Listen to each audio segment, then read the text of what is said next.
कभी social media platform की पहचान रहा नीली चिड़िया वाला लोगो अब नीलाम हो रहा है। इसकी कीमत 34 लाख रुपए तक पहुंच सकती है। बास्केटबॉल खिलाड़ी लैरी बर्ड के नाम पर इस लोगो का नाम लैरी रखा गया था। 2023 में एलन मस्क द्वारा ट्विटर के अधिग्रहण के बाद आरआर ऑक्शन ने इस लोगो को खरीद लिया था। अब आरआर ऑक्शन इस लोगो को नीलाम कर रही है। 20 मार्च तक इसके लिए बोली लगाई जा सकती है। यूपी एटीएस ने पाकिस्तान के लिए जासूसी करने वाले आईएसआई एजेंट विकास को कानपुर से गिरफ्तार किया है। विकास कानपुर की ऑर्डिनेंस फैक्ट्री में जूनियर वर्क्स मैनेजर है। वह पाकिस्तानी आईएसआई एजेंट नेहा शर्मा के हनी ट्रैप में फंस गया था। उसने नेहा को सोशल मीडिया के जरिए गोला बारूद और अन्य गोपनीय जानकारी भेजी थी। इससे पहले एटीएस ने 13 मार्च को फिरोजाबाद की ऑर्डिनेंस फैक्ट्री में कार्यरत रविंद्र को गिरफ्तार किया था। अखिलेश यादव ने कहा, अच्छी बात है कि महाकुंभ को सब लोग बार बार याद करते हैं। महाकुंभ में सबसे ज़्यादा हिंदू भाइयों की जान गई है। महाकुंभ में लगभग 1000 हिंदू खो गए हैं। बीजेपी सरकार उन्हें ढूंढ कर लाए, उनकी जानकारी परिजनों तक पहुंचाए।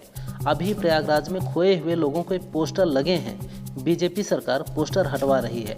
दूसरे राज्यों से आए लोगों की एक्सीडेंट में मौत हुई, क्या सरकार उनकी मदद नहीं करेगी? औरंगजेब की कब्र को लेकर बवाल मचा हुआ है। इस बीच आरएसएस के प्रवक्ता सुनील अंबेडकर ने कहा, मुगल बादशाह आज के समय में प्रासंगिक नहीं है। किसी भी प्रकार की हिंसा समाज के लिए अच्छी नहीं है, उसे प्रोत्साहित नहीं किया जाना चाहिए।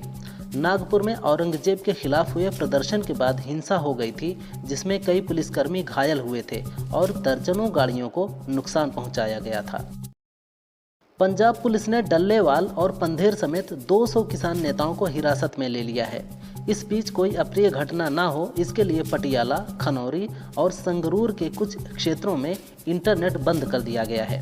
पुलिस किसान नेताओं द्वारा जाम की गई खनौरी और शंभू बॉर्डर को खाली करा रही है। पुलिस ने मंच, बैनर, पोस्टर और किसानों का सामान हटाना शुरू कर दिया है। मौके पर 3000 पुलिसकर्मी तैनात किए गए हैं। यूपी पुलिस कांस्टेबल भर्ती का रिजल्ट जारी हो चुका है। पुलिस भर्ती रिजल्ट में मुजफ्फरनगर जिले के सौरम गांव से 21 अभ्यर्थी सफल हुए हैं। इसमें 3 बेटियां भी शामिल हैं।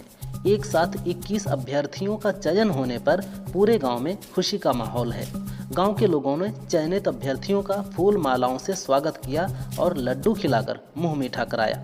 सौरम गांव से कुल 82 अभ्यर्थियों ने परीक्षा दी थी। महाराष्ट्र के मुख्यमंत्री देवेंद्र फडणवीस ने नागपुर हिंसा को लेकर विधानसभा में बयान दिया। उन्होंने कहा, हिंसा जानबूझकर फैलाई गई, किसी भी दोषी को बख्शा नहीं जाएगा। आरोपी कब्र में छिपे हैं तो कब्र से निकालेंगे। पुलिस पर हमला करने वाले नहीं बचेंगे। चादर पर कुरान की आयत नहीं थी, आयत को लेकर अफवाह फैलाई गई। पुलिस और मेरे बयान में फर्क नहीं है। फैमिली कोर्ट यजुवेंद्र चहल और धनश्री वर्मा के तलाक पर आज फैसला करेगा। तलाक के बाद यजुवेंद्र को एलिमनी यानी गुजारा भत्ते के रूप में धनश्री को 4.75 करोड़ रुपए देने होंगे। वे 2.37 करोड़ रुपए पहले ही दे चुके हैं और बची हुई रकम फैमिली कोर्ट के फैसले के बाद देंगे। दिसंबर 2020 में दोनों ने शादी की थी, लेकिन ये शादी ज़्यादा दिनों तक नहीं टिक पाई। जून 2022 से दोनों अलग अलग रह रहे हैं। तमिलनाडु के मदुरई की 7 वर्षीय लड़की संयुक्ता नारायणन ने इतिहास रच दिया है। संयुक्ता ने दुनिया की सबसे कम उम्र की ताइक्वांडो प्रशिक्षक बनकर इतिहास रच दिया। गिनीज वर्ल्ड रिकॉर्ड्स की वेबसाइट के मुताबिक संयुक्ता के माता पिता मदुरई में ताइक्वांडो एकेडमी चलाते हैं, जहां संयुक्ता ने कम उम्र से ही अपने कौशल को निखारना शुरू कर दिया था और अब वह ट्रेनर बन गई हैं।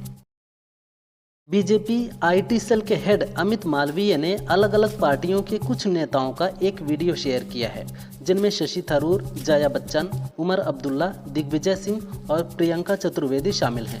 इनमें से कुछ पीएम मोदी की विदेश नीति, कुछ राजनीतिक कुशलता तो कुछ उनके सेवा भाव की तारीफ कर रहे हैं।